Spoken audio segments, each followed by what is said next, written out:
See, probably in this part of the world, if I utter the word prayer, immediately people will think sitting down and saying something to somebody up there. Some of you may know simple English prayers, some of you may know complicated Latin, Arabic, Sanskrit, whatever kind of prayers.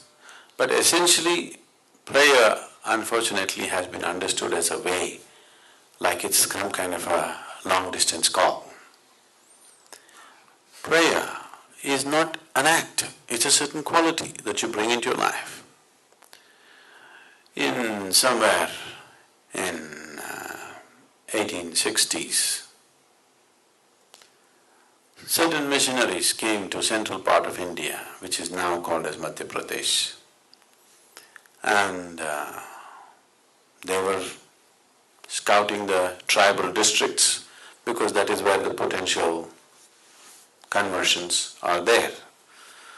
Then they heard there is a particular yogi around whom thousands of people are gathering. So they thought he's built some kind of a church and people are gathering, let's go and see. Competition, So they went there.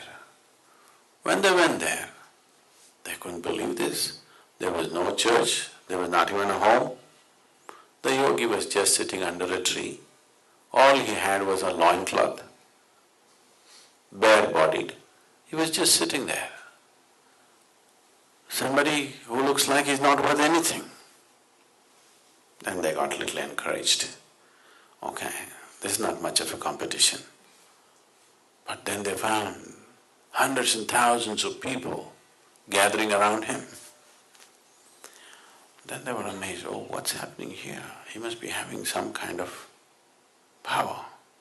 So when they got an appointment with him, they asked, what kind of prayers do you teach?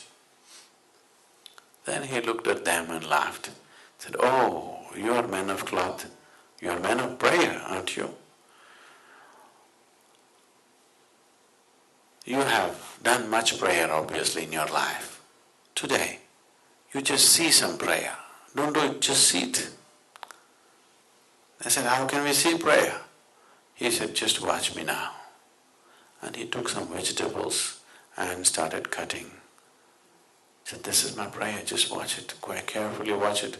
This is the prayer. So prayer is not just vocal. Prayer is a way of involving your whole body and getting it into a certain attitude of receptivity, of seeing. Prayer is essentially seeing that your presence here is so minuscule actually. You are just a speck of dust in this existence. Tomorrow morning, woof, if you disappear, nobody is going to miss you.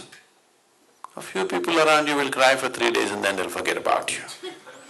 Rest of the existence will just go on fine without you, isn't it? All of us disappear. Still this world will go on wonderfully well, maybe better. Yes or no? This self-assumed importance that man has created within himself, when you keep it aside, you are in prayer. If you manage to keep aside the assumed importance that you have for yourself, then you are in prayer, you don't have to say anything.